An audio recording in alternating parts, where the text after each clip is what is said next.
Hello, friends, and welcome back to the Jank Tank, episode number 39. I'm going to be your pack one, pick one today, Timothy Zaccanino, and on the wheel we have Christopher Sofsky and Teld.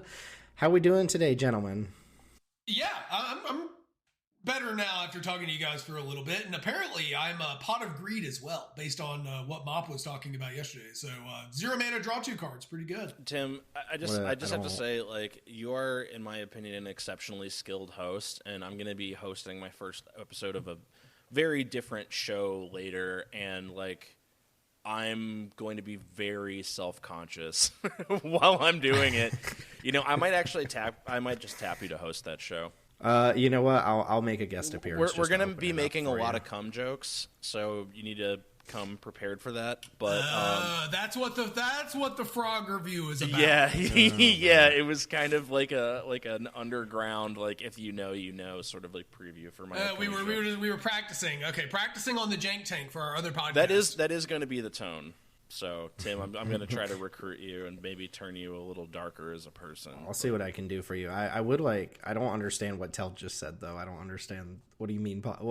Explain the pot of greed thing. There was something in the draft announcement yesterday. Apparently, I am pot of greed, Chris is Rankle, and Harold is Psyduck. Oh, yeah. Oh, Mop's post. Yeah, that was a fantastic draft announcement. Shout out to Mop. I actually said something in admins. I was like, it was definitely inspired. Yeah, I can't stand a minimal effort draft announcement. It's just like, come on, put some backbone into it. You got to get these people out here drafting. Also, you got to get their feedback. That's the theme of today's skilled host. And boy, have we gotten some feedback. Yep. Yeah. Well, I'm gonna be honest. I actually at some point still do, but I really just want to do a full episode on like process and feedback as a cube designer, which we're going to talk about today, but also like how to give feedback, how to offer feedback as a cube player, because I feel like some people just go about it like Magic players in the most negative way possible. You mean like fucking Magic players? Why would you include this? This is just broken. You should have known that it was broken. Well, in some cases they're right. I mean, we knew that cum frog was going to come all over everybody, but we decided to try it anyway. Yeah, you'll notice if you want more about that, you'll notice I moved a lot of that conversation to the end of the last episode, but it was more of a rant, before that. less of a conversation. Yeah, so today we are going to explore, we're going to actually unofficially close out our Build a Cube series. This will be part 4 and presumably the finale of that series. If you have not listened to the rest of the series already, there are various episodes where we've talked about basically how to build a cube from scratch, how to build out your monocolored section, so on and so forth. And we wanted to wrap up. I mostly wanted to talk about feedback today and, how to process feedback as a cube designer and stuff like that. And it figured, this would be a good way to close out the Build a Cube series. We do reserve the right, though, if it feels like something comes along that fits into this series, to do a part 5 and so on and so forth. But the goal is to say goodbye to the Build a Cube series by talking about post-build action. Like, what are you supposed to do after the cube is already done? You got your 450 cards together, you're presumably 360 cards together. It should be 360. If you're listening to this podcast, it should be 360. Yeah. If you built a 450 cube after listening to our series, just go ahead and leave. Like, just go ahead and pack it up. Just kidding. Please stay. Please. Too late. They've already clicked off. No, come back. Housekeeping first. So remember, the best way to support Jank Diver Gaming and the Jank Tank podcast is to join our Discord server. Come draft with us. Give us your feedback. It's a great place to hang out with like-minded individuals and talk about Cube, Retail, Limited, and all things Magic. You can find links to our Discord server wherever you're listening to this podcast. We host tons of scheduled drafts throughout the week, including our Peasant Cube on Saturday nights, the mainline Jank Diver Cube on Sunday nights, F&M style drafts on Fridays where our players vote on a cube to play, and we've got various guest cubes created by members of our server throughout the week. In fact, I think we're doing Danelius's Peasant Cube in the early slot today, and then for Monday we're doing the breakfast. I don't know. I assume they just go by breakfast. The creator of the APD Cube, we're going to be hosting their draft tomorrow on a Monday. So plenty. If you have a cube that you would like to showcase that's arena compatible, come tell us about it, and we'll see if we can get it on the schedule. If it's a real cube, like please don't come to us with your Dungeons and Dragons all venture cards cube. Like we're just not going to host that. But you can check out our socials on Twitter at JankDiverGaming, YouTube.com/JankDiverGaming, and you can find Teld streaming on Twitch.tv/Teld Talks. Before we get into the main episode, we've got a single card discussion today, which feels like we haven't done one in quite a while, but we've got a bit of a doozy, a card that everybody I think is well aware of, but something that's kind of a testament to how our cube has shaped up over the last couple years. We're going to talk about Uro, Titan of Nature's Wrath. I'll let somebody else read it and kind of kick off the discussion, but it is very interesting to look at this card now versus look at this card even just a year ago, where I think we've even said on the podcast, I know Teld has said on the podcast, like, rewind X number of years or whatever, Uro's a overrated first pick, and now, like, we actually have to have a real discussion about, like, cutting Uro from our cube. So who wants to just remind the listeners everything, all the text on Uro, and then kick off this discussion here? Uro, Titan of Nature's Wrath, Destroyer of Formats is its unofficial second superlative. 1 green blue for a legendary creature, Elder Giant, 6/6. When it enters the battlefield, you sacrifice it unless it escaped. Escape is an ability from Theros Beyond Death where you can exile some number of cards and pay some additional cost to cast a card from your graveyard. And whenever it enters the battlefield or attacks, you may gain 3 life and draw a card. Then you may put a land card from your hand onto the battlefield. So when you cast it originally, it effectively explores plus gains life. And then later on, for green, green, blue, blue, and exiling 5 other cards from your graveyard, which for a while in our cube was actually a cost and became less of one over time. It comes back as a 6/6 that when it ETBs and attacks, it explores and gains through life. Card's nuts. This is probably at a point now where we're going to be banning it relatively soon. Uro for a while was a good card, but an acceptable card because we did not have fetches. We had fewer blue cantrips. Simic itself was not a particularly good combination of colors, among other things. And recently, Simic, like a tempo Simic deck running like counter spells and cantrips and just the good green cards and fetches, has been able to escape Uro at a pretty trivial amount of time. And one of the things we've been seeing recently is naturally the combination of drawing cards, gaining life, and being huge. It's practically impossible for an aggro deck to beat. And actually, it's really funny. We introduced the 3-mana blue Kaito from Foundations, and we've seen it in multiple games be given unblockable by that card, which is fucking hilarious. So yeah, it has, I imagine for people who have had fetches in their cube for a really long time, this was probably always kind of problematic, but it's finally sort of reaching that status for us. Yeah, I think there's a few things going on here with the card. If you followed the podcast, you know that me and Chris have been messing around with this sort of blue-green tempo shell for an extended period of time now, and people have finally kind of, some of our good players have finally caught on to this shell and have started messing around with it, and they aren't really doing the Bant thing at the moment. I don't know if that is a product of blue-green being so powerful you don't need it, not really appreciating the white cards. Sometimes these are like Teamer or 4-color decks that are just splashing some cards. So it looks like there's a number of directions it can go, and some of them looks like a lot of them have leaned into playing mana dorks with expensive blue cards, which one of the weaknesses of expensive blue cards is getting the mana to cast those before you fall behind. I was always in favor of playing more tempo creatures, which some of these lists have done. So there's 2 big picture versions of the deck, and the recent tear of Simic decks have been more we're playing the core of like 4 or 5 green acceleration creatures, not like an overwhelming amount, but just a solid number of green acceleration creatures with powerful top end and some blue counter magic to give us game into the other blue decks, and some flash creatures to give us game into the other blue decks. But the whole big picture point of this is that once you're doing this, once you're playing the looters, once you're playing the cantrips, once you're playing Malevolent Rumble, once you've got blue cards in your deck that actually go to the graveyard, and you've got better removal options, which cards like Unable to Scream and Repulsive Mutation have definitely helped in that regard over the last year. Uro gets a lot more powerful, because one of the problems with Uro in traditional Simic is, 1, your removal is bad. 2, you're kind of playing to the long game in a color pair that, like, probably is better off doing it in Gruul, right? Just the kind of cards you generally get were better in Gruul, like to playing that game. But again, the addition of counter magic kind of offsets that. And so Uro's really just been able to shine. Like we're seeing, like, obviously I've been on an anti-fetch crusade for a little bit now, but Fetch Lands really enabling this card. Malevolent Rumble really enabling this card. Surveil Lands. Yeah, Surveil Lands.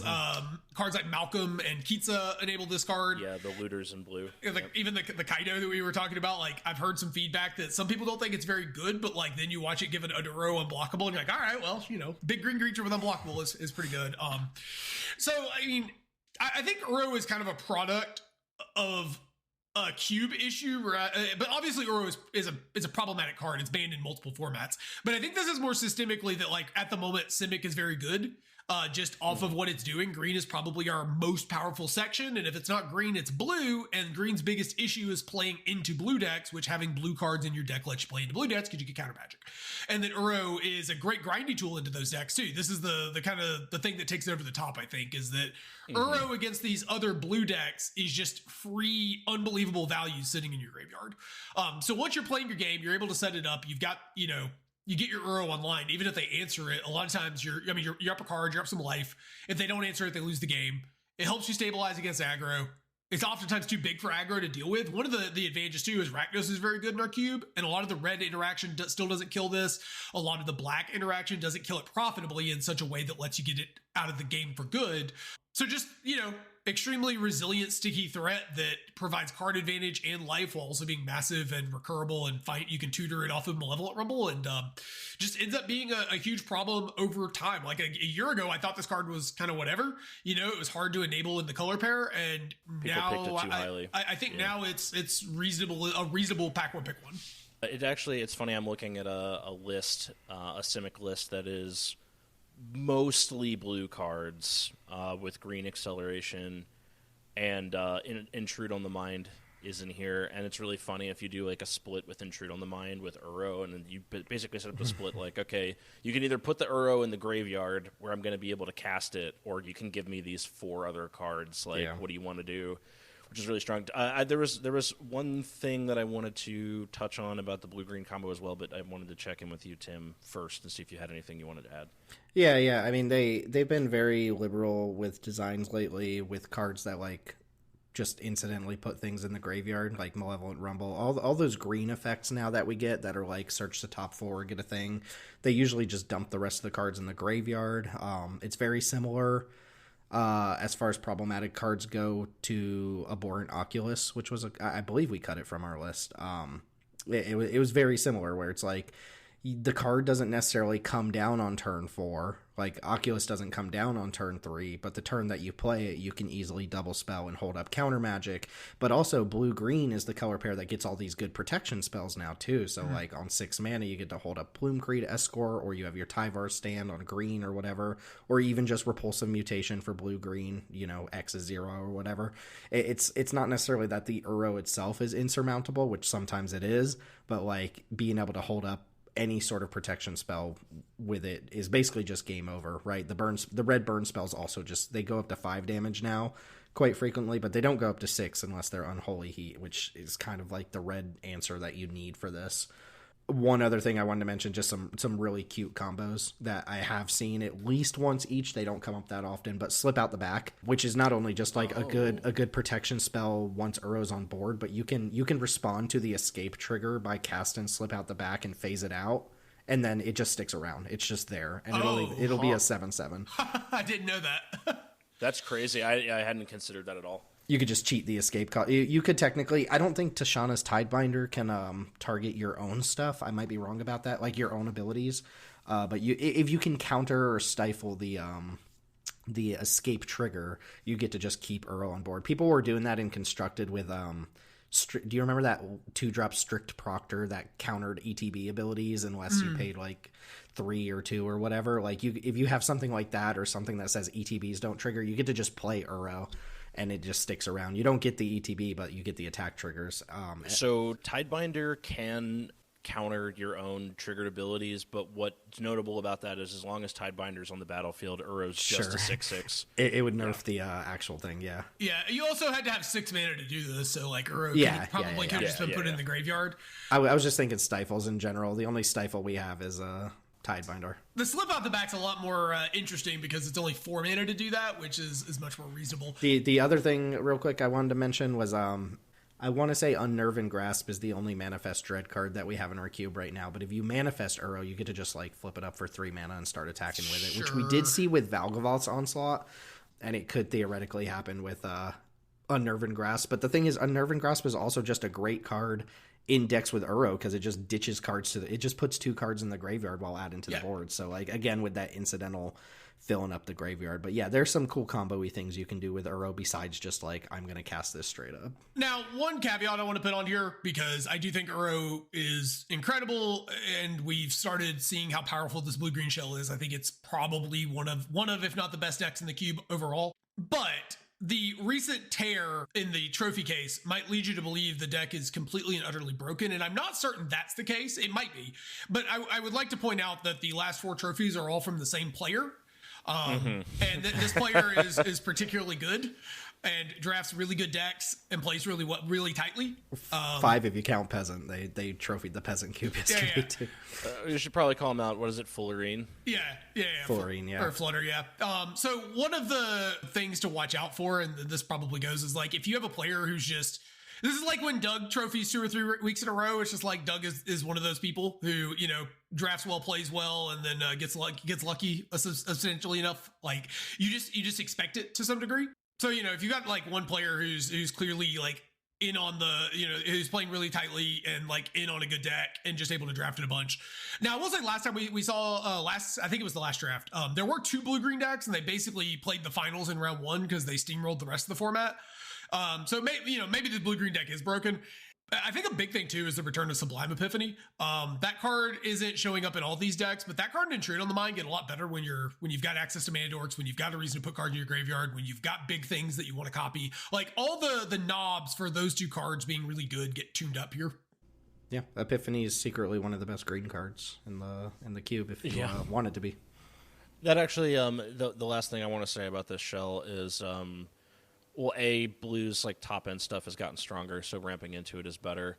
But it used to kind of be that the Simic deck was like a green deck that played like some of Blue's best big cards, right? But I started kind of theorizing about this, and then it sort of like popped into existence shortly thereafter. But I started thinking like, okay, what if in your mana dork, your 1-drop mana dork deck, instead of like ramping into, a 5-drop on turn 3, what you're doing is you're ramping into playing one of Blue's excellent 3-drops and holding up counter magic on turn 3. I would like to refer everyone, if you go way back into the Wayback Machine, there was an episode called, was it Keeping Up the Tempo? In which I made the bold, provocative statement that green mana dorks are tempo creatures. And I feel vindicated now. I will take my praise and my adulation now. Yeah, no, that's totally fair. Yeah, no, 100%. But like, yeah, I mean, we don't play it anymore. But like, if you like turn 1 accelerate, turn 2 accelerate, and then on turn 3 you play Chrome Host Seed Shark and hold up Counterspell, like you're kind of off to the races. Especially if like your next turn play is like Sublime Epiphany. That's a really great way to win games. So anyway, this single card discussion ended up being like us jerking off about Simic Tempo again because I think we all love the deck, or at least Teld and I do. But yeah, two of the 3 hosts like that deck. Yeah. 2 of the 3 hosts like that deck. But yeah, there's just once you reach, especially if, for those of you who have Thought Scour out in the paper world and stuff like that, Uro has gone from I'm going to escape it once, and it's going to be late in the game if this goes like full grind to I might be able to pop this out on turn 5 with the right sequence of cards. It's interesting, too, because this is the 3rd card I can think of recently that we've cut as a graveyard payoff card. Like, Abhorrent Oculus, we cut Treasure Cruise not that long, so I'm like, where's the dividing line between a graveyard payoff is too strong and dominant and where, we would like for a graveyard payoff to be? Well, it's funny at Peasant, we cut Hollow Marauder and just recently cut Honest Rutstein. It's so easy to fill up your graveyard now. Like, it's just so easy. Magic is slowly hitting this happened in Yu-Gi-Oh! Before Yu-Gi-Oh! Became what it is. This has me a little bit nervous about Magic, to be honest. Before Yu-Gi-Oh! Was your deck is your hand, and your entire deck is about like just tutoring up various engine cards from one card starters. Yu-Gi-Oh! Shifted into a game that became increasingly about the graveyard and about putting cards into the graveyard and utilizing resources out of the graveyard. And Magic seems to be really following this trajectory, and there's always been graveyard decks in Magic, but it does feel like it's hard to draft a deck now that just doesn't care about their graveyard. It's very easy to have a deck that has one or two cards in your deck that are just fine cards that you're playing that happen to be cards that synergize with your graveyard. And the hard part about all of this is these cards tend to be really pushed and really powerful. And then if you want to run cards that are strict graveyard hate, it creates this weird tension. If you put something like a Soul Guide Lantern or a Relic of Progenitus, where these cards go from either really, really powerful or like kind of sucky, depending on if you've got the hate piece or not. And then like the hate piece is also taking up a deck slot. So, I mean, it's a little awkward, but it does feel like Magic's hitting that, oops, all cards care about the graveyard. Like we're just playing graveyard second hand type situation.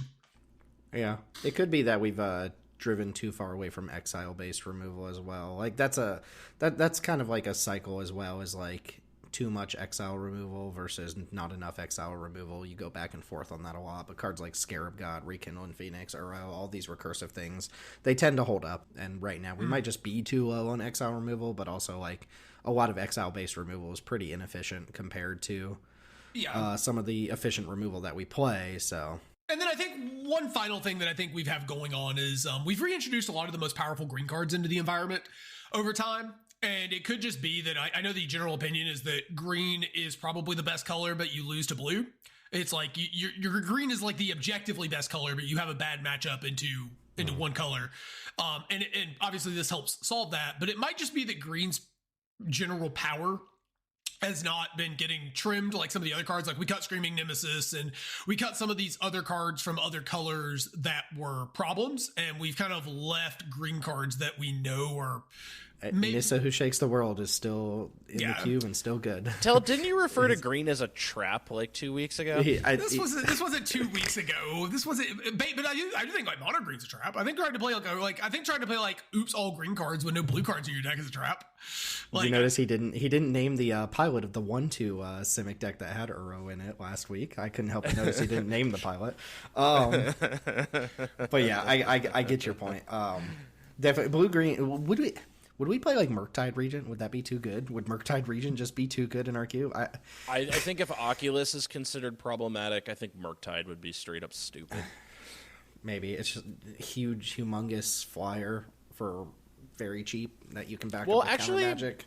Is Oculus maybe in some ways better than Murktide? I don't know. We should probably get to the topic. Yeah. I'm not sure. But yeah, Uro has finally caught up to its constructed status in our cube, which is not where it's been for the majority of I think Uro has kind of been in the cube for the entire time that we've had it. I don't... Pretty close. Maybe we added it shortly after or something, but yeah, its time has come. It's definitely dominating right now, and maybe that's something to look at for the whole color pair rather than just Uro, but Uro's kind of tearing it up. Player sentiment is coming around on it, which is a big thing we're going to be talking about here today, but... With the single card discussion out of the way, I do want to do a small recap on the Build a Cube series. If you are just joining this series for the first time, or maybe you just joined the Jank Tank within the last couple episodes, this is part 4, like I mentioned, of an ongoing series. If you want to listen to the other parts, episode 12 was our introduction to the Build a Cube series, where we just talked about basic parameters like how many cards to play, like how many cards per section, like literally just a skeleton of how to get started. Part 2 was episode 16 of the podcast, where we talked about archetypes and density. Mostly that was an exercise on how to build your monocolored sections. And then part 3 was episode 27 of the podcast, where we talked about themes and gold sections and how to kind of have an emergent build that comes out of your monocolored sections, how to kind of piece together what you did in your monocolored sections to build out themes and gold sections and things like that. So part 4, what we're going to talk about today is assuming that let's assume you're somebody who followed along the other 3 parts and your cube is done. You've got your 360 or your 450 in front of you. It's now what? What do you do after this? And a lot of it's going to come down to testing your cube and listening to what your players have to say about it, and listening to yourself and the observations that you make. So I don't know if you guys have any pre-thoughts about the series, or what to do once your cube is complete or not, but we've got a lot of thoughts here. This is mostly just like a conversational thing that I put together, is what do you do once your cube is done and you haven't actually like played it yet. But it really comes down to testing, right? Like, I think you can do some pre-testing before you actually like go out and gather together your 6 friends or whatever, your 7 friends, to fire off your first draft. Like, the first thing you want to do is just actually check over your work, right? Like, you got your 360 in front of you. Let's just assume 360 for the majority of this exercise or cube or episode. Well, on that note, real quick, Tim, I know we bang on about this, but this is kind of about tweaking your cube after you've gotten some reps with it. And, not here to tell anybody like the right way to cube or what have you, but it is a lot easier to get a broad sense of what's going on in your environment if all of your cards get opened every draft. Yeah, exactly. So if you build a 540 card cube, which please don't do that for your first cube ever, and you get eight people together, you're just going to have 40% of your cube is just not going to be open, and you're going to get literally zero data about 90 cards or 100x cards that just weren't open. I mean, if you want your cube to be like a thing to do with your vast collection of cards that you've been collecting for over the years, and you only anticipate playing it like twice a year, it doesn't really matter. Do you? But if your cube's going to see regular play, I think it kind of is incumbent on you as the designer to try to curate an environment that's like fun to play and people want to play, which in my mind, balance is a very important facet of that.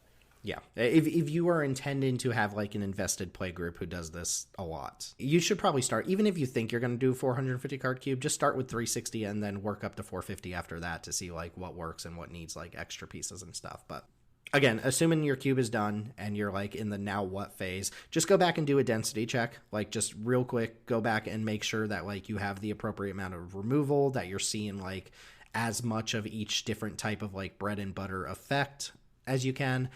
Make sure that your themes are actually present. If you did an emergent style build where you start with your monocolored sections and you kind of piece them together into gold sections, then your themes should just be generically supported, but just make sure that they're there. Like, especially if you're the type of person who didn't take the emergent approach and you just like kind of ham-fisted certain archetypes in, like blue black ninjas is always my go-to. Like, make sure that a blue black ninjas deck actually exists in the final build of the cube. And one way you can do that is actually to like create dummy lists, right? Like, make a blueprint, pull out the cards that you think you would see in this deck and like actually lay it out and make sure that a deck exists. I know Chris will do this for roto drafts where he like builds a deck ahead of time after he's a couple picks in, and like has kind of a blueprint of what he wants the final deck to look like. You can do that with your cube too. It's just like build a blueprint of what you think each archetype would look like. And if it feels like it's short on cards, or you're like really stretching to make an archetype or a theme work, like you might need to make some adjustments before testing things out. So those are just pre-testing things you can do before you actually fire things off. Honestly, the biggest hurdle between I finish my cube and I'm gonna play my cube is actually finding the people, finding the people to play with you. Especially as Magic players, we don't go out and talk to people. Yeah, well, it's a little easier digitally, but in paper, like I own a paper cube. I've had it for like 5 years. I've probably played it 4 times. Like it's so hard to get even like 6 people together, and you ideally want 8 even then. So yeah, it can be a struggle to get the people, but let's just assume that you've always got like the appropriate number of drafters for whatever you're doing. To Chris's point earlier, to do the most ideal early testing, you want all of the cards to be opened. So if you are a 360 card cube, you should really try hard to make sure there are 8 people in your first few drafts so that everything is getting played, or what's not getting played is at least ending up in sideboards. And same goes for 450. If you're a 450 cube, like just really try to get 10 people to fire off your first couple cubes, because again, you just get 0 data on any cards that straight up were never opened at all, and that can actually like kneecap archetypes and themes, right? If the certain cards just don't get open. So that can be bad news for testing early on. And I would say, like, gather deck images from people. This is something we did early on. It's something we still do now. We don't have it as much of a streamlined process as we used to, but deck images are super helpful for you to parse out, especially the 3-0s and the 0-3s. Like, see what wins, look at what cards are surrounding the winning cards, look at what cards are losing on a consistent basis, stuff like that. And then, like, the biggest advice is just get reps in, right? Like, draft as much as you can, try to get varied people in there, you know, figure out whose opinions really matter, separate whose opinions don't matter as much, which we'll get into. And just try to get in as much testing as possible. Once you're 4, 5, 6 drafts in, your players should have a good idea of like what's working, what's not working, and where tweaks need to be made. So I don't know if you guys have any thoughts up to that point before I continue on. I feel like I've been a little rambly thus far. No, it's okay. Let's just keep it rolling. All right. Another thing to look out for, matchup deficiencies. Like Teld mentioned, you know, green decks are bad into blue, right? That's kind of just a traditional thing. Sometimes it's fine. Sometimes that's just kind of like the nature of Magic. But like, if you draft 10 times and the green player loses to the blue player 10 times, like, that might be the type of like asterisk that makes you step back and say, like, what can I do for green to give it a better matchup against blue? Or the opposite of that would be, what could I potentially tone down in blue to make it not as dominant against green? Ban all counter spells. Put Summer's and then put Summer's Veil into the cube just to be sure. Oh God, Veil of Summer, get out of it. Or Veil of Summer, yeah.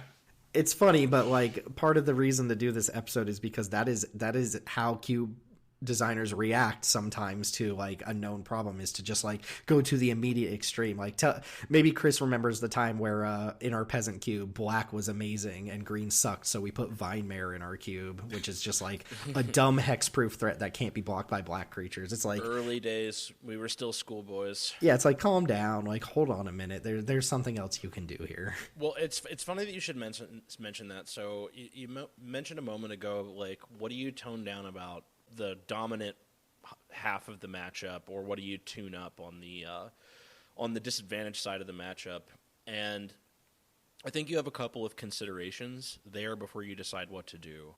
The first one is, okay, if I tune down the elements of the dominant color that are really, really affecting the color that it preys on, is that going to dramatically weaken its meta position against every other color, right? So, you know, Teld was jokingly, I will emphasize, whether he realizes it or not, cut all counter spells. Well, based on what blue traditionally does in Cube, cutting all counter spells is, you're going to have to completely reimagine your blue section, right? I realize it's a tough example, but on the flip side of that, like, if your aggressive decks are doing very well against your control decks, which we have an issue with this currently, that's not the issue. The control decks are playing very well into the aggro decks too, so I think we have a little bit of a meta thing that we need to think about. But like, let's assume that your aggressive decks are really beating up on your control decks. Well, if you cut all of the cheap counter spells that like tempo the bejesus out of your green decks, they're going to lose a bunch. Like, if you just replace all your counter spells with cancels, your control decks, their disadvantage against your aggro decks is going to get even more pronounced, right? So if you look at that, you might come to the conclusion, okay, well, the reason that the blue decks are doing so well against the green decks is 2-mana counter spells are answering 5-mana plays, and you're just going to get like out-tempoed by 10 mana as the green deck over the course of a game, and that's sort of like an unwinnable position. The flip side, though, that you have to consider is there might be some ways that you can go, green could maybe stand to play a couple more like cheap creatures that snowball so they can get under the blue decks or whatever. An alternative is, I mean, we were jokingly talking about Vine Mare a second ago, but it might be tempting to just reach for, like, okay, I need more uncounterable stuff in green, which is actually, I never thought I would say this, but that's kind of where my head is at a little bit with our green versus blue problem. But that sort of thing can be considered kind of ham-fisted. So I'm not offering any prescribed solution here. I'm just saying, like, before you decide how you are going to react to design for a lopsided matchup, you really have to consider all of the variables, because one of the big things about cube design is it's kind of like playing whack-a-mole. When you make changes in one area designed to address a problem, it's going to have ripple effects that won't necessarily but can create other problems. And then you're in this constant cycle of trying to fix things that you're breaking by fixing other things. So think before you leap, or look before you leap, whatever the expression is, because while it's more time intensive up front to really think through how to properly address a problem, you're going to save yourself a ton of heartburn by like constant creating new glaring issues. I will say, I think if you're in a cube environment like ours where we play so much, there is some advantage in the whack-a-mole thing, because people, for lack of a better word, like new things to complain about. They like new problems. You know, when I think part of the frustration with Simic is it's been going on for like a month, right? And people like when they can change their problem, like when it was, you know, it was Rakdos, and then it's a green red, and then it was Dimir for a couple of weeks. And then it's Dimir.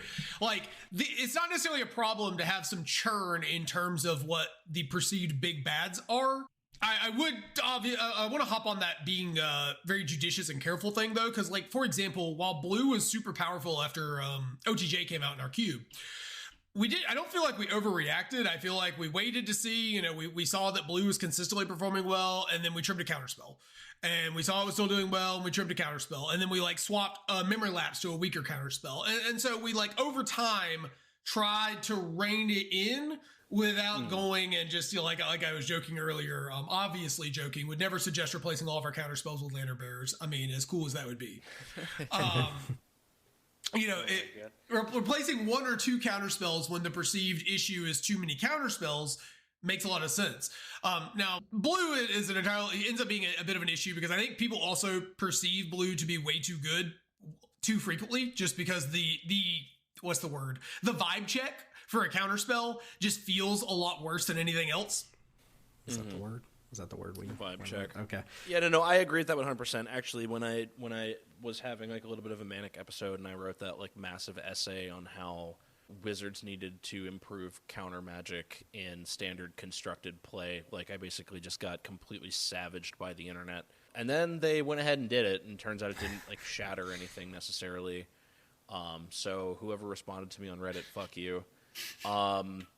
But one person did make a good observation, which is one of the reasons they have to be so careful with blue as a color is when blue is the best thing to be doing and it's not close, people perceive the meta as dog shit because people don't like losing games where they felt like they never got to execute any element of their plan. So blue can be a difficult color to balance. Yeah. It also tends to be when blue decks are really good, the pros are having a good time, because the truth, as we've discovered through limited data, and I've mentioned this before, is that blue is a skill check color, in that blue is one of the only colors that gives you ways to actively misplay your own cards. So one of the things, for example, in Aether Drift Limited we see is there's an unsummon effect in the format, and when you play against bad players, they will unsummon your 2-drop. And then you'll just replay your 2-drop, and now your opponent is down a card. You basically turned your 2-drop into a kicker with Mind Rot, or kicker with, you know, discard a card. But against a good player, the blue bounce effect being held up means you never get to play a combat trick. It means you never get to make a double block. It means you never get to do this. The threat of it is huge, and then when they use it, it's a blowout. So like blue cards just have a native element to them of timing or use case that requires them to be played well. And I feel like the average Magic player, especially in the arena era, a lot of times is just looking to kind of jam their cards onto the table, turn their creature sideways, and blue gets in the way of you doing that. It requires you to actually think for you know, I'm not trying to be like, oh, every blue player's brain is huge, but like blue cards just give you elements to misplay, and they force you to think about how you're going to sequence your own cards in a way that you normally don't. Yeah, blue is one of those colors where, like, if you look at the limited data, like, blue might look like not a particularly successful color, but it's more a commentary on the average player's, like, skill than it is about your ability to perform in that limited format with blue. Tim, what were you going to say?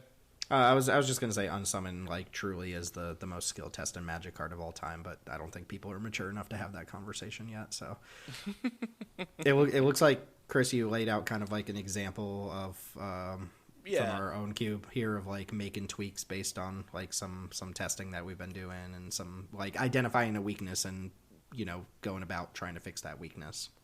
Yeah, so this is kind of like a slightly different facet of what we just discussed, which is like look for archetype weakness, and I guess like this is basically saying like look out for a lopsided matchup, but the lopsided matchup is that archetype against literally everything else in the cube.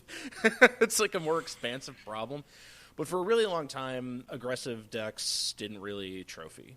Or perform particularly well. Like, Mono Red's not showing up in the trophy deck case very often, but, and I'll just go over this quickly because we've talked about it a lot, it just wasn't doing well, like, at all. Like, there was a lot of conversation about red being the worst color in the cube, and we kind of realized, like, oh, so we're playing a lot of cheap burn that can go face but doesn't do a lot of damage, but we have a lot of prowess creatures. Creatures in general are getting bigger, so the burn that can go face isn't really doubling as efficient removal anymore. So what if we just started swapping out lightning strikes for thundering rebukes that can get rid of larger creatures, pump your prowess dudes, and that is how you push damage in red now? Well, bingo, that ended up being one of the big problems. Red's win percentage went up substantially, right? Because it just wasn't getting bricked on board anymore. Our current problem child is heavily white aggro. So one of the problems is, it gets bricked by creature decks that go bigger. But against control decks, we also have a lot of cheap removal, and we probably need to continue to trim on cheap removal that basically only affects aggro decks but doesn't really punish larger creature decks at all. One of the things we were kind of thinking about, like, okay, well, like, why is white not performing? First of all, white has the hardest time kind of continuing to push damage after a wrath. So we've started looking at ways to improve white's resiliency on board, okay? And, one of the ways that we're looking at that is, we used to play Guardian of New Benalia, which is correct me if I'm wrong, guys, I'm not looking at the card. It is a 2/2 that when it can enlist, and when it enlists a creature, you add that creature's power to its power, and you can discard a card to make it indestructible until end of turn. Yeah, there's a scry in there somewhere, I think, but that's... It scries too. So once upon a time, like, control decks were like easily our weakest color, and we actually cut Guardian of New Benalia because we were like, oh, well, the control decks are having a really difficult time dealing with aggro decks, so this is a problem.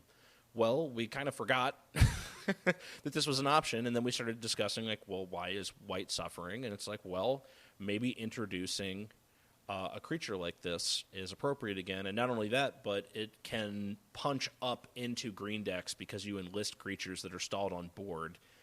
Give Guardian of New Benalia enough power to kill those larger creatures and also threaten, like, I'll just discard a land to give it indestructible and trade with your creature. So that's an example of looking into that. Another thing is, like, aggro decks that don't have reach tend to struggle. So, like, one of the most common complaints with white is, like, I got my opponent to 6, and then, like, there was no way for me to finish. So we started looking at, like, okay, well, how can white push damage? It doesn't have blood artifacts like black. It doesn't have burn like red. White's reach is evasion, right? So then we were like, okay, well, what about Maul of the Skyclaves and Celestial Armor? Both of these cards give flying. Maul of the Skyclaves make your creature huge and gives it first strike also, so it still offers great value into large reach creatures in green. Celestial Armor is a flash equipment that gives +2/+0 and flying, and the turn that it enters, it gives a creature indestructible, so it protects against removal. It can serve as a combat trick into blockers. It makes whatever you put it on evasive. So in any case, like, I could go on and on and on. There's also, like, taxation effects like Invasion of Gobakon that we've added to kind of disrupt control decks. But these are the kind of things, like, we identified a problem and we're thinking about, okay, into various matchups, what are its primary issues and how can we reorganize the section to kind of address the cube's meta. And we haven't really seen how that's worked out yet, but I anticipate that white's performance will improve some, maybe not as much as we need it to, but I think that these changes are going to be a positive direction for the color. Mm-hmm. And it's worth noting that some decks are just going to be weak to other decks. Like, True. Yeah.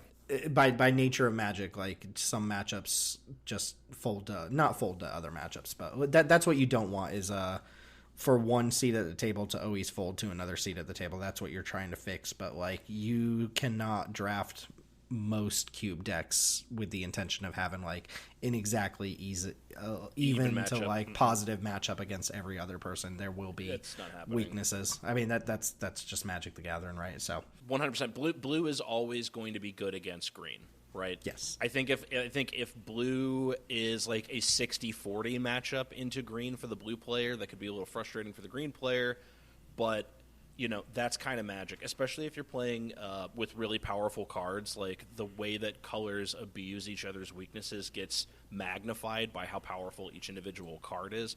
When you have a problem, though, is when it's like 80-20 into green. Then you have an issue. Like, if your green player is sitting down and it's like, okay, well, I'm playing against a counterspell deck, so like we might as well just go to the next round. That's an issue. Like, you want it to be a game, but you're not going to achieve perfect balance. I also think, we've talked about this before, that we like balance, but I also think to a certain extent balance at the expense of things getting to do the cool thing is overrated. I think it's better to have some amount of unbalance and be able to do the thing, right? I think one of the most fun I ever had playing League of Legends were in some of the seasons where things were completely broken. And I felt like in seasons that were way more balanced, things got boring. Maybe that's just me. But I do feel like there's a certain element of like when you try to balance everything to a 50% win rate or whatever, it does reduce the number of fun cards you have access to or fun things you have access to, because the fun thing is kind of like finding a way to do something that makes you feel like you got away with something. And the less you get to do that, I think the less, again, this is totally a vibe check thing, but I think that reduces the fun that the people have on average. I can agree with that. To me, like the minimum level of balance that is acceptable to me is a person who gets into an archetype and drafts it and sits down for the first round could be a contender that night to 3-0. Yeah. I think you obviously want to have enough balance that you feel like you have a shot. I just mean that sometimes I think in the pursuit of perfect balance, games sometimes lose their charm, is all I'm getting at. Yeah. So let's transition some more mechanical stuff before we get into like the feedback conversation. But this is more for this is definitely advice for like the actual first time cube curator who just like finished their first cube, but like when to make changes and what to add and remove. We've actually hit a pretty nice cadence of like we make a big update whenever new sets come out, and that's when most cube curators are going to make their changes. And then we hit a couple cards between quote unquote seasons, between set releases.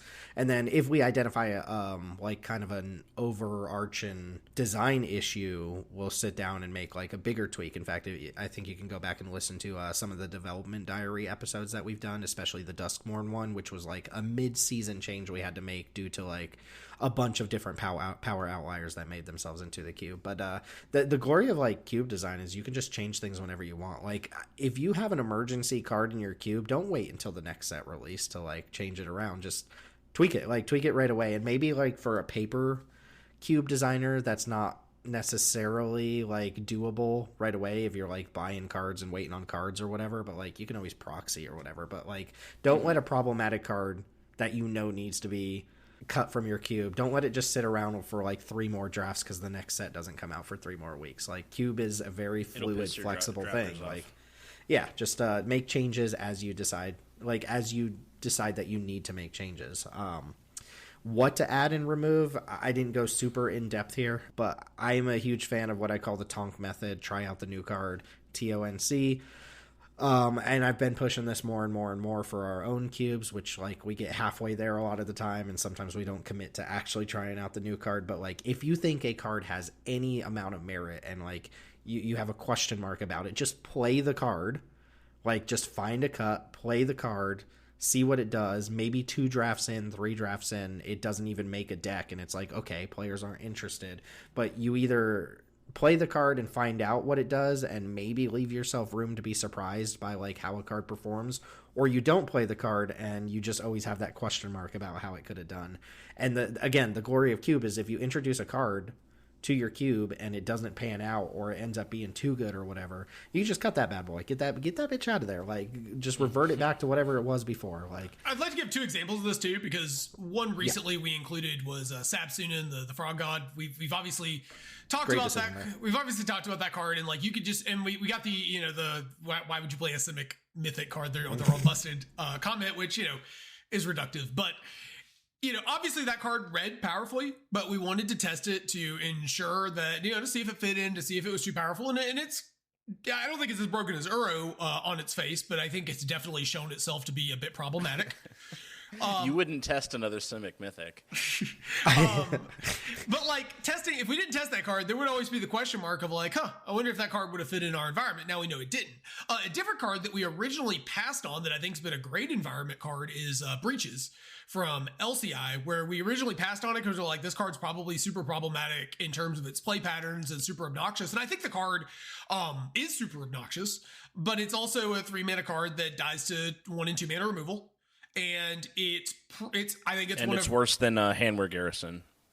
Yes, of course. I think it's one of Red's better cards, if not one of Red's like best cards overall. Maybe not best anymore. It's one of Red's better cards though, and I think that card has. I think that card has been a great addition to our environment, and we originally passed on it. And if we just tested it, I think we would have recognized that it wasn't crazy problematic while being very powerful pretty quickly. Yeah, I anticipated a lot of complaining about that. We definitely overestimated its power, but it's very strong. Like, Breaches is the type of 3-drop that if your opponent drops it, and you don't immediately have an answer for it, it's going to start creating problems, like, immediately. But, yeah, an example of, like, maybe we should have tested it. Turns out the most common mode on that card, which I think is what makes it fair, is you just turn it into On-Crop Crasher, and it just makes your opponent unable to block for several turns. Like, usually you'll On-Crop Crasher with First Strike that doesn't have to exert itself. Yeah, again, being a little reductive. But, like, usually first swing, you can sneak out a treasure, and then after that, like, you almost never get to turn it into a draw engine without having something else, because one, you don't run out of gas that quickly, but two, if you jam it into other cards, your opponent is gang block it or whatever if you start drawing cards with it too quickly. But the Falter effect's really powerful. Man, this is going straight into the meme shell. That's really funny. I do want to put a little caveat on the Tonk method, the try out the new card method, that like if your vision for a new card is that it's going to be completely broken and that's what you expect out of the card, maybe don't try out the new card. Or like, proxy it instead of buying it.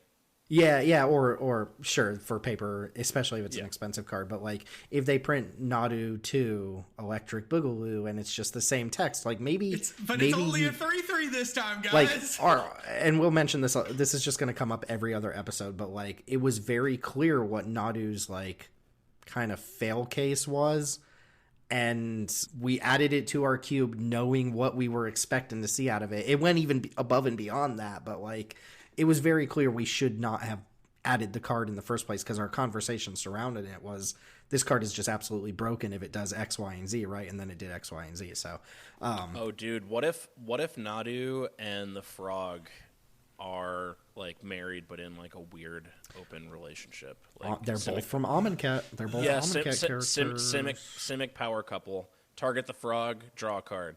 And any of them. Anybody could be Oko in disguise at any point, right? He's a shapeshifter. That's true. Oko probably gets down like that too. Probably, yeah. Freak. What still on adding and removing backlogging. You made a good point about New Benalia. Guardian of New Benalia. Yeah, Guardian of New Benalia. This is something that we could probably stand to do a little bit more often. Well, we've done teardowns before, which we might talk about. Did you mention teardowns in here at all? Teardowns? Like going back every maybe like year and then like redesigning your cube from the ground up to see if it looks different than what you have. That's probably more of an us specific thing because I think the average cube isn't going to see enough reps to warrant that. Sure. Yeah. That does kind of fit in here though. It's basically just making sure that like cards you've cut in the past or cards that like you passed over X number of iterations ago are still like tools in your toolbox that you can go revisit at some point. That being said, yeah, no matter how many times you hit refresh on green 5 drops, your options are still going to be Defiler of Vigor, Battle Mammoth. Those are what you got. An Elder Gargoth. We've looked at you know how we were like white 3s are so contentious and red 3s are so contentious. Well, let me tell you, green 5s are not contentious in our card pool. Like, we have looked at green 5 so many times, and I would still, it's one of our sections that is just like not super tight. Like, I could drop Balustrade Worm in a heartbeat, even though I think it has a fine role. Like, these Thragtusk style cards just never hit with the community, and Cavalier of Thorns always feels like a half measure, like that sort of thing. But yeah, Defiler is too broken. I will admit, I have been a little down on Vivian 5 lately, not out of any reason, just like I haven't seen people playing it. And then we watched it like solo a game the other day, and I was like, oh yeah, this card's good. It's a very good card. It's a good card. Yeah. It's always been a little overshadowed by Nissa Who Shakes the World, but it's still a good card. Yeah, but an example, Adeline, Resplendent Cathar, was a card that we cut for power level reasons and snowball reasons, but actually fits our design quite well, so we introduced it back, and, you know, that was a card from the past. Like, if you only ever look at the new cards, you are probably missing some opportunities for older cards that could fit your design quite well. Either they were too busted before and they're now like kind of even with the regular power level of your cube, or they weren't good enough before or didn't fit a certain design goal and now they do. Yeah. The Steel Seraph is actually a very good example, because when Steel Seraph came out in Brothers War, I don't think we even discussed it or talked about it. Like, it wasn't that interesting, but when we kind of landed on like, flying is really important for white. Like, what cards grant flying or have flying? Steel Seraph kind of popped out. I think that was a Teld suggestion, maybe. And it fits our design now. It's not going to stick around forever, but it fits way better now than it did 2 years ago. Yeah, I think one thing too is to consider the level, like what archetypes you have in your cube. So, for example, Unable to Scream has been I would say premium removal spell for blue in our cube environment at the moment. Really solid cards, good. Like kind of Swords to Plowshares adjacent. But if you still have cards like Yawgmoth in your cube, if you're putting a really heavy bounce or sack theme, like in our Peasant cube, I think we still run it there, but it's much weaker because there's times where your opponent's going to get to, you know, they're going to deadly dispute it and put themselves up a bunch of cards, or they're going to bounce it with Core Skyfisher and put themselves up multiple cards. So the kind of context of your cube, like, you know, these 1 mana blue card dealing with big expensive haymakers is really efficient in a cube that doesn't have a lot of that bounce and sack effect going around. Yeah, context definitely always matters. Any other thoughts about like cube curation and changing over time before we start talking about player feedback and hashtag bitching? I feel like you're Tim. This is like a favorite Tim topic, so let's get into it. I mean, so the note, I wrote all the notes here, so like I would like to get your guys' thoughts, because there are some maybe like controversial takes here. Hold on, can we put them in all cap and bold so that we really feel your energy when we're reading? You can. I'm going to read them as if they're not in all cap and bold, though. But I want to do a full like deep dive on this sort of topic, and you guys can tell, like, by the way I've talked about it recently, like on and off air, like I become very disillusioned with the way that people offer feedback about things. Because it's just like feedback always seems to trend negative no matter what it is. Like, you get lots of positive feedback, especially a cube community like ours. Like, we're just playing free cube drafts. Like, wild cards aside, like, you get to just come hang out and play cube, and it costs you nothing out of pocket. So like, but people do act out of pocket. I don't. Shut up, man. Shut up. So I don't understand where the negativity comes from in the first place, but like maybe it's just like salty Magic player is salty and that's just how they are. But like feedback trends negative, and it's gotten to a point where like it kind of bothers me the way people engage with offering feedback, because it's usually not very genuine and it's usually very distasteful. But for our purposes, and this episode, because it's not the full topic, I do just want to talk a little bit about how to process your player feedback, what kind of feedback to be on the lookout for, and how to like make changes based off of that feedback. So again, I would expect, if you fire off your first cube and it's just like a normal design, it's not like some sort of like Desert Miser cube or something like that, I would expect your very first draft, most people to just be positive about it. It's more like once you get into draft number 10, 11, that people will start nitpicking the negative things about it, because the positive things are already known. Like, you don't have to praise somebody for having a good cube like every single week. So it'll start to lean towards negativity a little bit more. It's kind of like to make an analogy, it's kind of like a band that releases 2 albums. Like their first 2 albums are just rockers, and they're the exact same like list of music, same style, and then by their 3rd album, they're like, we wanted to switch up our tone a little bit. Like we wanted to do musical creative differences on this one, and then the listener base is like, oh, they've dropped off, they suck, like blah blah blah. It's like, calm the fuck down. Like, you're a fan of their stuff, like just let them do their thing. But anyway, maybe bad analogy, but one big piece of advice for cube designers who are looking to actively engage in feedback and like make changes based on feedback is to recognize the relationship between the feedback that you're getting and your own personal design goals, right? Like, when you built your cube, what did you want it to look like? And does it look like that? If the answer to that is yes, and the feedback that you're getting is that you should be changing those things, you don't have to act on it. That's kind of like an overarching theme here, is you do not have to act on any feedback that you get. And one of the what let me ask you guys, what is the like one biggest piece of feedback that you get from any cube, no matter what? Like, somebody joins a cube for the first time, what is like the one thing that they always say about a cube, or a cube that's debuting for the first time? Why is this in the cube? There's that. I'm looking for the removal angle here. Oh, sure. No matter what, there's always either too much or not enough. Yeah. Yes. There's always too much removal or there's not enough removal. Always, every single time. And it's always based on like what happened in the last match, right? Yeah. Like your opponent will like draw a thing that like you couldn't beat and cost 6 mana, so it should be tough to beat. And because you didn't have Doomblade in your hand, there's not enough Doomblades in the cube. Yeah, exactly.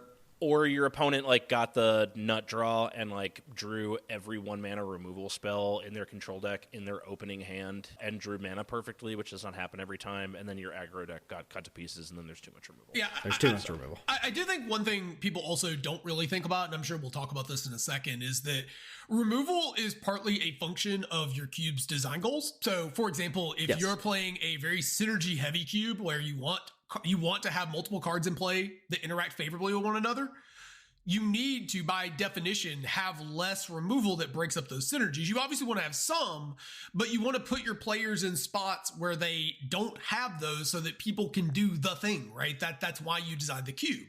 If you want to have something like, in the last iteration of Chromatic Cube took it a little too far, but if you want to have a cube where you're playing a bunch of splashy 5 and 6 mana plays, you need to have less interaction that deals cheaply and efficiently with those cards.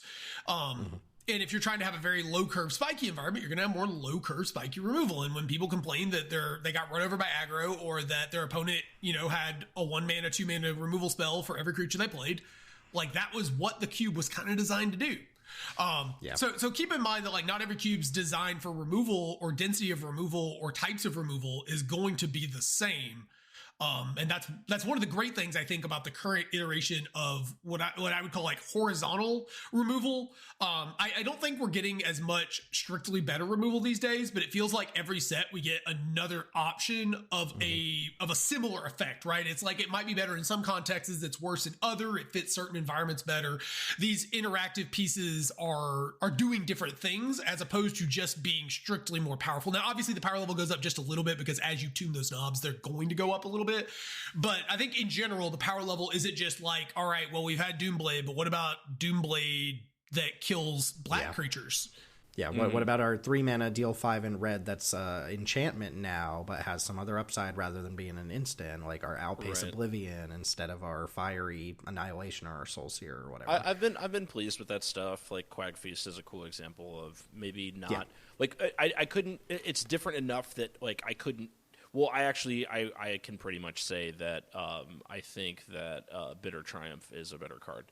But like just like a standard Doomblade, like it's just a very different card, and we think it's good enough. So diversity in like what your removal does is cool. Yeah, and everything Teld said is exactly the point I'm trying to make here, is that like if you went through the density exercises, you're tweaking things and stuff, and you come to a point where you're like, I'm happy with the amount of removal that's in my cube, and then your player feedback is there's too much removal, there's not enough removal. You don't have to go and start adding removal or cutting removal. Like, evaluate things and see if it's actually in a place that you're comfortable with.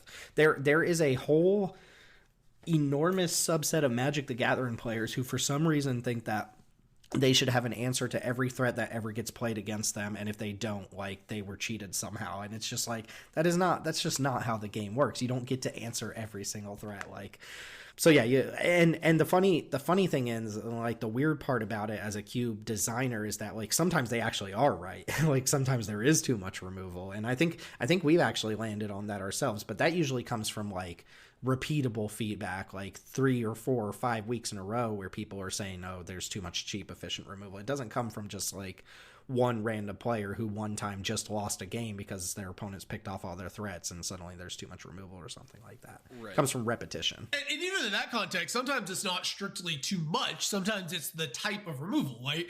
If your removal suite is, just as an example, is 5 cut down effects, right? They're all just kill cheap target creature, and you have 1 Doomblade, but then you have some big green creatures, it's obviously going to feel like your aggressive decks are getting either, because your removal is targeting those aggressive decks. Yeah, you're targeting the aggressive decks, and you're letting the bigger decks get away with more. So sometimes you just need to look and see, like, I think that's where we landed is like, okay, maybe our in both cubes actually, our anti-aggro based removal is just a little bit too efficient at the moment at dealing with those cards, as opposed to dealing with other more varied cost or stat lined threats. Just a real quick comment on something Tim said, like, you don't want everything to just like have an immediate answer. If you play a cube where everything has an immediate answer, then the gameplay loop is our hands trade out, and then we're top decking.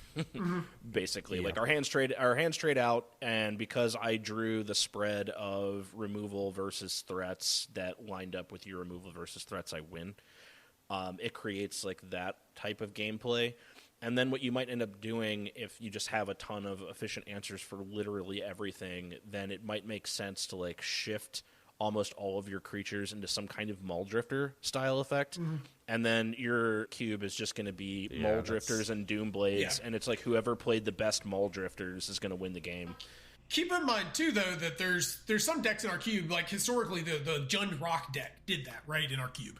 It traded. Yes. It basically that's what it does, though. Its whole game plan is to trade hands and then assume that I'm better in a top deck war. But here's the thing: when you play against the big green deck or the Intrude on the Mind deck, what ends up happening is you put both players into a top decking scenario, and then your opponent goes, all right, well, here's a Questing Beast, and then here's a Tovolar's Huntmaster, or like, here's an Intrude on the Mind into a Time Warp Quintorius, your move, Yugi boy. And like, you get bodied, right? And you're against the aggro opponent. They go, okay, well, here's my Savannah line. I guess I lose. Cause you played Prosper or something. So like, there are decks that can be designed to do that, but like, the context generally is that there are other decks that are going to be pretty good into that sort of environment.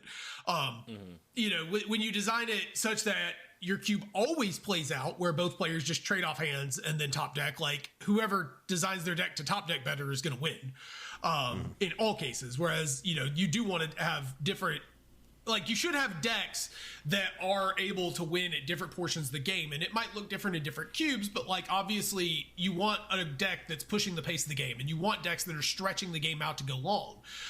Unless you don't want that, but that's a more unique cube design, tempo cube or something. So, it's a really, the removal density composition sort of thing is a really interesting thing that I don't know if a lot of players are putting a lot of thought into, which is why we see, and we actually did this for a while, where you see Fatal Push in every cube. Like, Fatal Push doesn't go in every cube. It's a great black removal spell, but sometimes the environment is not such that it's a healthy addition. Right. Sometimes I wonder that about our own environment, but we are cutting the fetch lands, so I think it's going to stay awesome, but not be nearly as brutal. Yeah, and this isn't meant to be like a deep dive on removal density or anything, but it is just kind of a common point of feedback example from players. I mean, you can apply it to a lot of other things. People will say that about counter spells, right? There's too many counter spells because you got countered 3 times by a control deck that could only win by countering.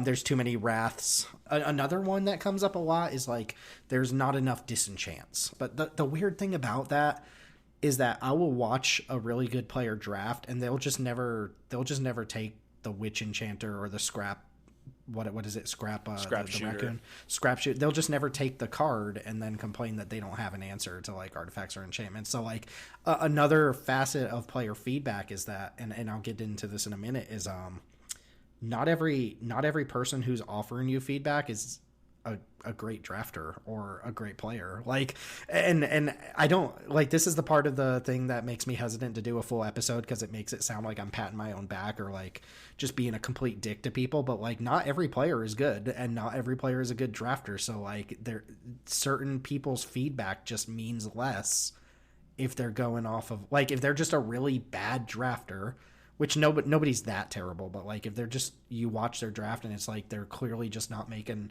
informed decisions about what's going on. It's like, am I really going to take their feedback into account and make changes based off that? No, of course not. So like, I guess this kind of transitions us into like the salt and complaining and who to listen to, who not to listen to thing. But I do think there are people in most communities whose advice and feedback you will gravitate towards and actually take into account.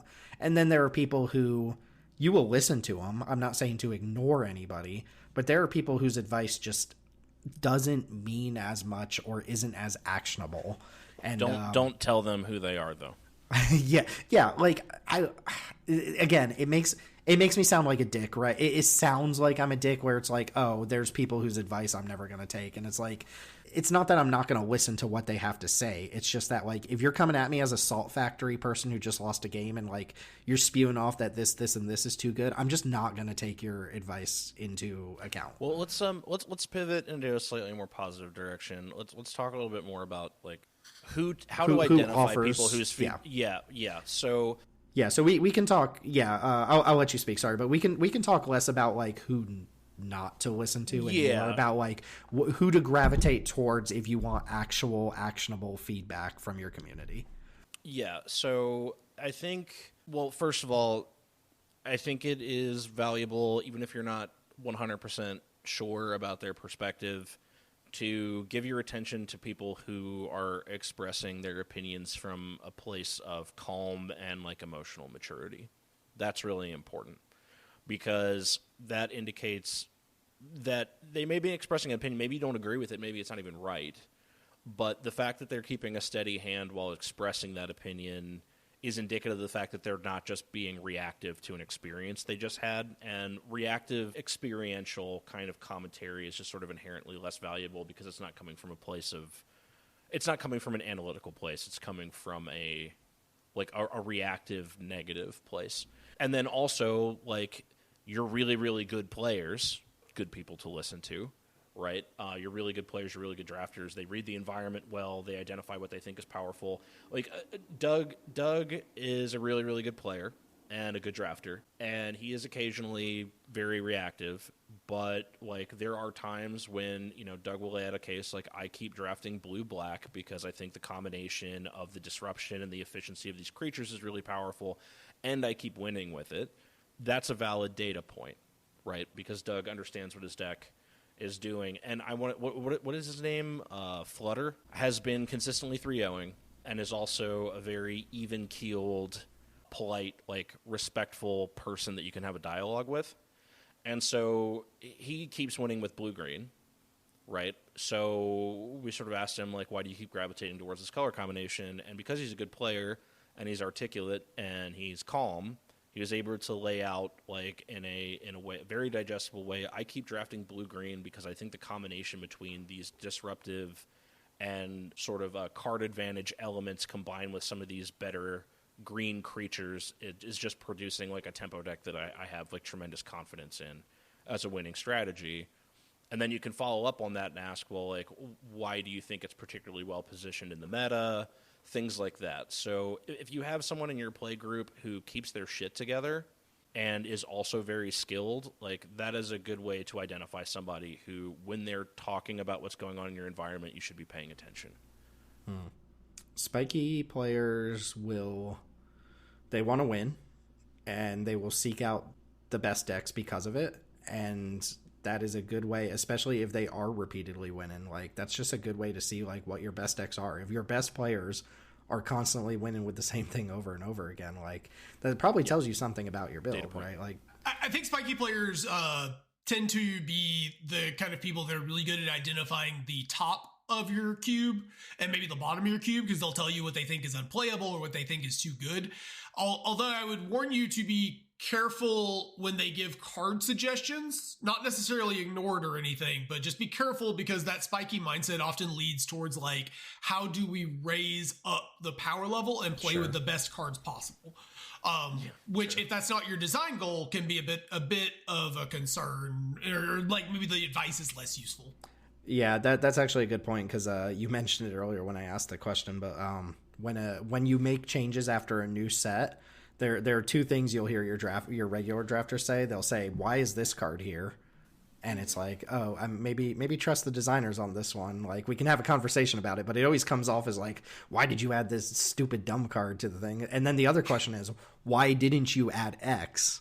And like I hate that question from a fundamental level because like instead of asking me why X isn't in the cube, like you should be asking me why is X here instead of this other card that is here. Like there's 80,000 Magic the Gathering cards. Why aren't all of them in the cube? There's a reason for each one. So like give me a reason it should be in the cube. But for the spiky players, why isn't X here is usually like a super powerful broken card from the new set. Like it's whatever the best card in the set is. It's like, why isn't it here? Because it's broken and powerful. Like I understand you want to play with that card, but like we're not going to do it. Also, a better way to frame a question if you're, like addressing a cube designer is like, instead of why isn't this card here, it's very easy to just frame it as like, did you guys consider this card? Yeah. It's a much less hostile question. Which like I'm not personally offended when people are like, why isn't this here or why is this here? But like we've looked at the set.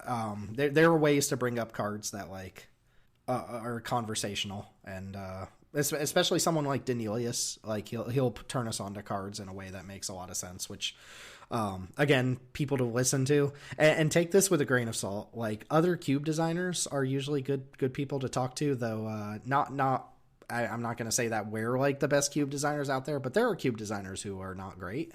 He won't say it, but he'll think it. Well, Chris has casually not mentioned certain podcasts on this podcast before. Well, they don't do their podcast anymore, and I take personal credit for burying them. But yeah, it was all you. No, they quit well before, but thank God they did. Is my opinion on that. I would say cube designers who have crafted cubes that you like to draft. Those are good people to like have conversations with right now. Like we talked to Denelius about our peasant cube. We invite him on to do reviews with us because we trust his opinion. And there's the ADP. I keep saying ADP. It might be APD. Is he full-time partnering with you guys on peasant now? He has been doing the review episodes with us, and I know he wants to come on and do like bonus episodes on like specific archetypes and stuff, which we've talked about. But he's our peasant go-to guy right now. And then Breakfast from APD is another person who's been giving us a lot of feedback, and like they have such an enormous community, and like their cubes are big things. So like I'm going to at least listen to the type of advice that they would give or the type of like design goals that they would have, even if I don't necessarily act on it. Like just because somebody reputable comes in and says, oh, you should be playing this to bolster this strategy, or this strategy is too good because of this, doesn't mean you have to act on it. Kind of like an overarching theme of the feedback here is like, you don't have to act on anything, but you should kind of like calculate all the feedback that you're getting, especially who it's coming from and where it's coming from, and see like what kind of changes you might consider making based on that feedback. For us, like, there's like a half and half design goal that's like there's things that we want to see happening in our cube, but also because we play so frequently and often play with the same people over and over again, we also kind of want to curate an experience that they enjoy. Like it's not 100% what me, Chris, and Teld want out of our cube. It's like 99% what me, Chris, and Teld want, and 1% like what the community really wants to see, you know? Like I don't think I've ever put Omnath, Locus of Creation in my deck, and I don't really ever expect to, but I know there's people who love that card. Oh, the reverse of that is people love Retrofitter Foundry, but the cube designers don't want that card in their cube. Like, well, the people are wrong sometimes. Yeah, it goes both ways. Sometimes you don't take a vote. But what just wanted to, and this is a short point. You were talking about curating an experience for your community. If you're playing a card that you don't personally think is like too strong necessarily, but you're getting feedback from like more than one person that it's not a fun card to play against, then you should probably just cut it. right? Yeah. If they're not making the case like, oh, this is broken and it's not broken, but they're just like, I really don't like playing against this like flying life linker. Or perhaps a 4-mana 2/3 that made 2 0/1s when you cast it. You know, that's the one I was going to bring up. No names. I did want to mention it, actually. Writhen Chrysalis was a card that, like, people are so butthurt about that card from Modern Horizons 3 Limited and how absurd it is. Yeah, it like damaged people's psyche. So like when we put it in, like, I'm serious. People are just like, no matter what context you put that card in there, it's too good. Like, remember Modern Horizons 3 Limited? And it's like, but in the peasant, yeah, in our peasant cube, it was merely just like a powerful card. I wouldn't even say it was like, maybe as a top 10 card, but I don't even know if I'd put it in like top 10, but it was great, but not broken. Yeah, it was a great card. It was not broken, but some people just would not like stop droning on about how absurd the card was. So we just cut it. I don't believe it should have been cut. I think it was a good card for our cube. I think it fit our context, but like every week, every single time, we had some of our regulars who were just like losing sleep over it, and like you could tell their enjoyment of our peasant cube had decreased because of this card's existence. So we're just like, okay, it's not essential to the build.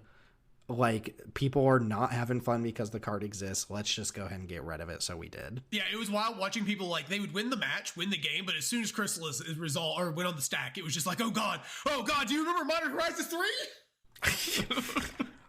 they might have another Chrysalis.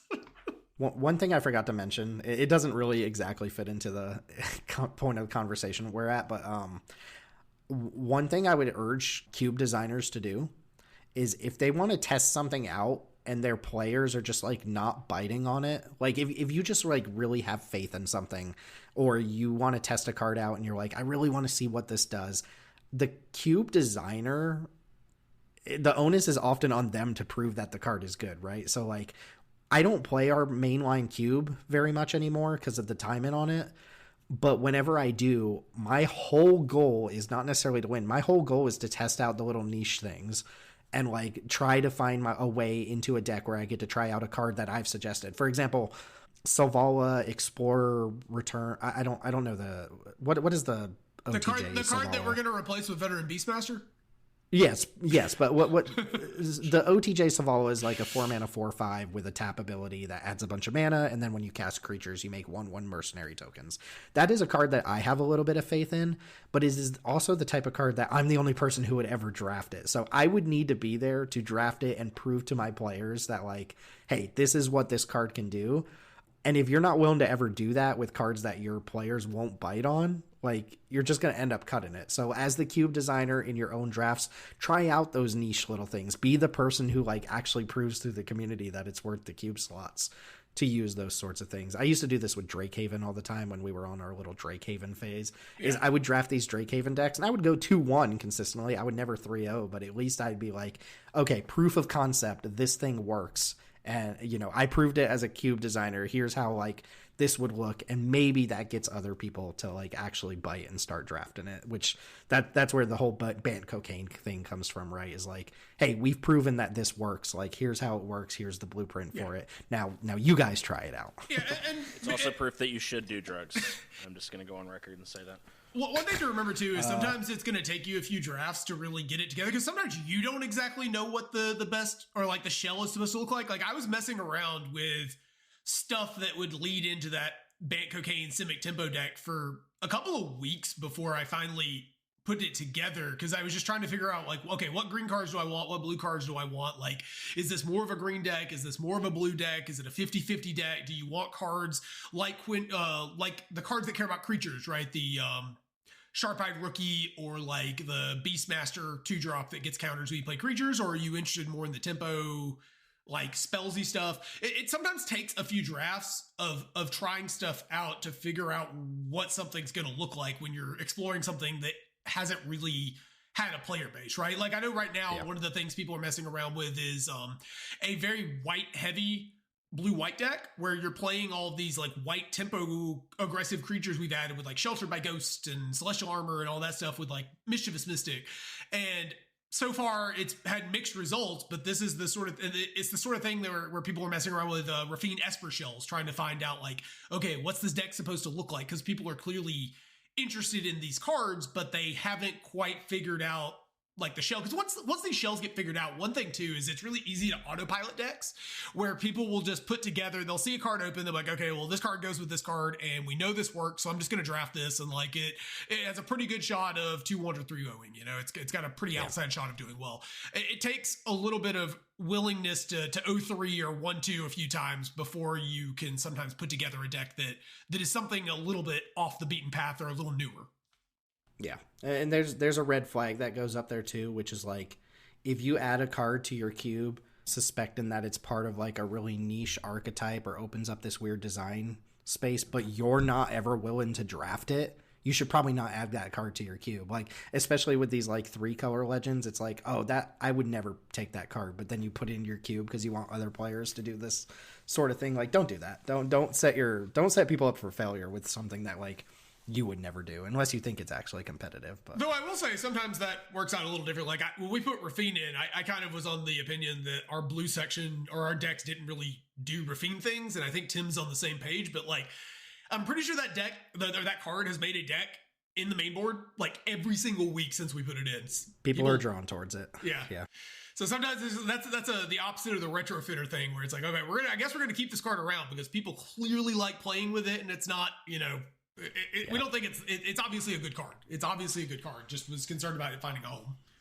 Mm-hmm. I will spare everybody the kind of like mini ranting, like don't listen to hashtag bitching or Salt Lords and stuff like that. We already kind of did that, I think. Yeah, I could go really deep on it though, just because it like the complaining hits me on a personal level at this point in my life. But there is one bullet point that I don't know who added it, but I think it is just like maybe the most important advice we can give in this entire episode. Whoever wrote this, quote, "Reddit is virtually always wrong," is maybe just the most correct state. Like, absolutely fuck Reddit. And all the advice, like 80-90% of the advice that people. Well, we got to cut this because I want to post this to Reddit.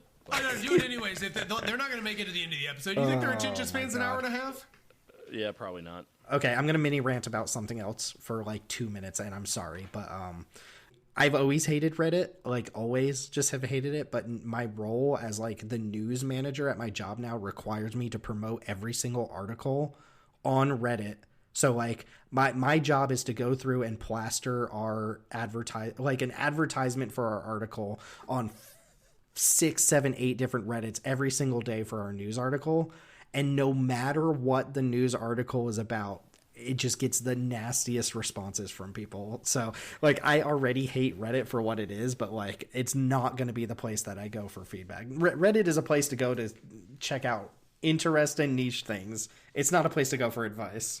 The thing that sucks the most about Reddit is that someone, and this doesn't, I don't post on Reddit hardly ever, so this doesn't happen to me, but like I see it happen to other people, which is someone will post a good faith question, and like maybe if they had done like tons of personal research, they could have found the answer, but like asking on Reddit is their research because that's how a lot of people use it. And then people will respond to it, and they will expend more effort trying to shit on that person than just typing a single sentence answer to the question. Like they'll literally type like they'll type like a paragraph like, well, you know, if you're, and it's just like, you could have just been like, the answer is 4 and moved on with your life, you know? Yeah. I feel like given that we're all old enough to have grown up in the forum era of the internet, like before everything was live, I guess, like, or YouTube videos and stuff. I actually have always loved the idea of Reddit as like the last remaining bastion of kind of like internet forum nonsense. But the kinds of people it has tended to attract, especially like in the last, I don't know, 10 years, just made it lose a lot of the fun. Like, I think it was really good. It used to be really good for finding like basic information about video games or like niche, especially competitive games. It was really useful for like kind of getting a hand into the meta, or like, you know, discussing stuff in a place where people actually cared about it. You could have like, at least in theory, a meaningful discussion. But the like bot farm dead internet theory and like the number of downvotes and spurgy people who just can't act in good faith has really seen it go downhill. Yeah, the MTG Cube Reddit is not actually that bad. You will get some like argumentative people. You'll get some people like Chris on there every now and then. Yeah. But like outside of that, like if you have a good faith question in the MTG Cube community about like what cards to add to a section or something, like you're not gonna like they're fine about that. They're gonna go off. The thing that got me to stop like weekly posting or semi-weekly posting our podcast links in there is like I would post a link to our episode and like 2 people would downvote it and I'd be like, what did I do to you that you downvoted like my advertisement for my podcast? What? I don't know. Well, this kind of leads me to like you were like, I'm at this point in my life, I'm starting to take the complaining really personally, and if I can offer our listeners some advice, like just don't take it personally. Yeah. Just don't, because it's really not that big of a deal. I'm the same way. Like I feel like downvoting was like designed for people being like deliberately shitty on the internet. Like if you don't like something that somebody's doing, just like don't engage with it. Yeah, the downvote button being like I dislike this as opposed to this is a bad faith response is like I think Reddit would be better if there was only you could either upvote it or you could leave it alone. Like that, it might just be better because then you would see a more accurate picture of it. But I guess people just wouldn't like things. But yeah, I don't know. It's the downvote button just naturally gives people a thing to give that gut reaction of I don't like what you did, even if I don't have a good reason to not like it. But yeah, I do agree with the like don't take things too personally. Sometimes like I'm always trying to like find humor in stuff. So like the you wouldn't test a new Simic Mythic meme that you just posted, that's like peak. Like we could take that personally and be like, this is why we obviously need to test the new Simic Mythic, or we could make a meme about it. That's really fun. Yeah. Turn everything into a joke. That's how we handle things. Okay, well anyway, that was a kind of unnecessary like deep dive into Reddit, but I knew it was coming. I didn't add this point about Reddit for what it's worth. That was not. I snuck that one in. I snuck that one in after reading the number of discussions around cards like Stoic Sphinx and Intrude on the Mind, and being just like, you guys got to be wrong on this, right? And then testing and be like, oh yeah, these guys were definitely wrong. Definitely it is true wrong. That like people, especially with a new card that like nobody even has their hands on yet. People like it's amazing how many people will just like put out like an objective statement about how good or bad it is. Like just it's either trash or it's amazing, and like they will not listen to any sort of feedback, like any sort of response that's otherwise. My favorite response was stuff like my blue section doesn't have a blue beatdown deck, so I'm not going to include Stoic Sphinx, and then cards like Stoic Sphinx ending up in the Vintage Cube. Yeah, so anyway, enough about Reddit. I'm so sick of Reddit. But anyway, Tim, chill out. That kind of actually does wrap up like majority of what I wanted to talk about here. But the 2 big points here: if you're a new cube designer and your cube is finished, get your reps in, listen to what people are saying, and especially try to make changes based on like actual actionable feedback. Try not to like it should be pretty easy, I think, to separate the salt from the non-salt. I was gonna say, I think also one thing to remember as a cube designer is as long as you aren't including cards that are obviously supremely broken, like Nadu, for example. I mean, I don't know who would be silly enough to do that. Who would include that in their cube? But as long as you're avoiding cards that are clear more red flags than a Chinese May Day parade or whatever, as long as you're avoiding some of those cards, it's really, really hard to screw up a cube bad enough that it's legitimately unenjoyable. As long as all your cards look like they belong roughly in the same environment, like you're probably going to be fine, even if there's tweaks to make.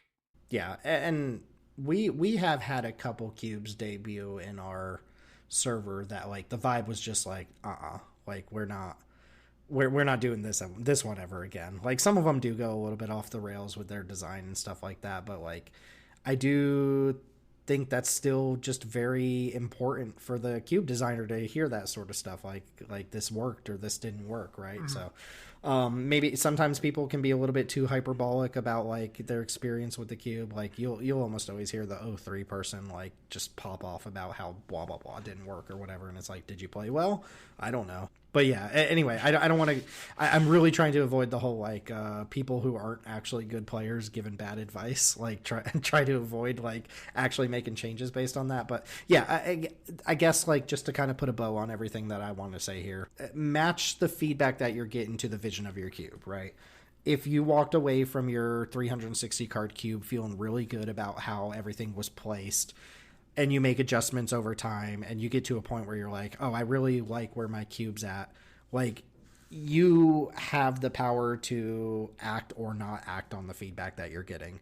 And if the feedback is just completely opposed, like if one player comes around, especially if it's a first time player, you have no idea who they are and they just like spouting off about like how they would do this, this, and this, or how they would redesign this and this, like you just don't have to act on that, and you can act on whatever you want to. So that's all that I have on this topic. Again, trying to thanks for reining me in on like trying to rant too much and trying to keep it positive, but I don't know if you guys have any final thoughts before we wrap this bad boy up. Not really. Just get in as many reps as you can, try to curate a fun experience, and listen to the people that you trust. Yep. Teld, any final thoughts? Yeah, no, I think I've got most of what I want to say. Okay. Well, to the listener, remember, as always, you can find us on Twitter at JankDiverGaming, YouTube.com/JankDiverGaming. Find Teld streaming on Twitch.tv/TeldTalks. And yeah, like, come give us your feedback. Like, come give us your actual even keel. Don't though. Tim has created the conditions under which no one will provide feedback ever again, or they will troll him. He's really turning into a tin pot dictator this year, huh? Yeah. I love player feedback, but I love when it comes from a place of like even keeled, like non-emotional, I just lost the match like feedback. Like come give us your actual feedback. We should create a new server role that's just like people will listen to. Yeah, and then it's like somebody asks for it and you just don't give it to them, and it's like, why didn't I get the role? It's like, I don't know, man. Then we need to make like if you ask for it, you're not ready. Red. Yeah, we need a left on red response. On red roll. Okay, well that's gonna go to do it for this one. We've got a little ways to go before the next set release, so we'll have some more cube content for you, and hopefully this Build a Cube series has been helpful for cube designers of all sorts out there. Again, if we find another topic that feels like it adds on to this cube series, we'll do so, but for now this is the finale of the Build a Cube series, and we thank everybody for listening, so we will catch everybody next time. Do we have a sign-off, Tim? I didn't actually have like a farewell sign-off planned. I was gonna, for the Ether Drift review, I was gonna do Tim's top 5 cars that he's owned, but just a list of 5 cars you've owned. It was just 5 cars that I've owned, but that's not topical today, and also my voice wasn't working for that 3-hour-long episode anyway. But I did just want to close off by saying, like, we got our first peek at Tarkir Dragonstorm, and it looks way better than what they led with, which I'm happy to report. Like, the cards that they revealed and the art that they revealed looks like way more exciting and way better than the art that they used to showcase it a couple months ago. And I don't know why they did that, because there's some really awesome art pieces that they could have led with instead of like the weird CGI like monk and battle scene that they showed off. But I will say, Nostradamus moment here. I made a prediction last year that they were going to print Siege Rhino at Uncommon, and I wasn't exactly correct, but I also wasn't exactly wrong, because they printed an uncommon nod to Siege Rhino, which I'm going to count as I got that one correct. It also just kind of better Siege Rhino, because you're basically trading 1 whole mana for 1/1 worth of stat line and 1 point off the drain. Like, that, yeah. To me, that feels like a worthwhile exchange, though maybe on your on your 3-color creature you want to spend a little more mana and get a bigger stat line. But I don't know, 3-mana 3/4 with drain 2 on it is it's pretty spicy. Yeah, I'm not going to say that I got that one exactly correct, but as far as my magic Nostradamus powers go, I'm going to call that. I'm going to say that was uncommon Siege Rhino. Horseshoes and hand grenades.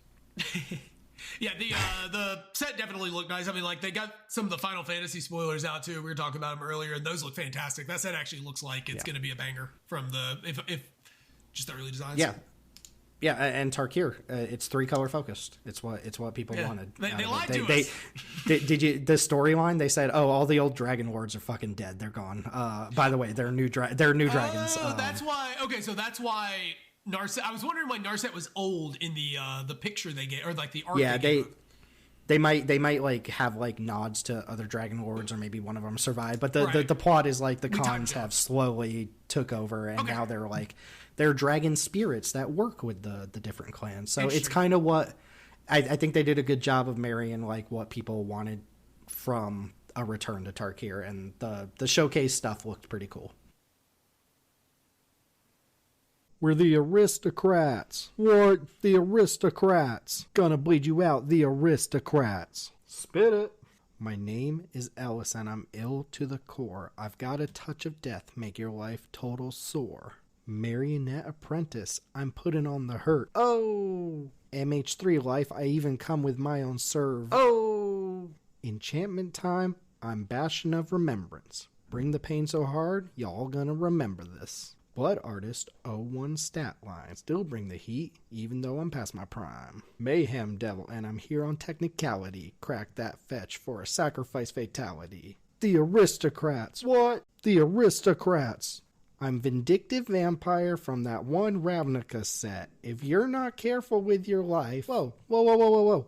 Who, hey, cut the music. Cut it. Who the fuck is this guy?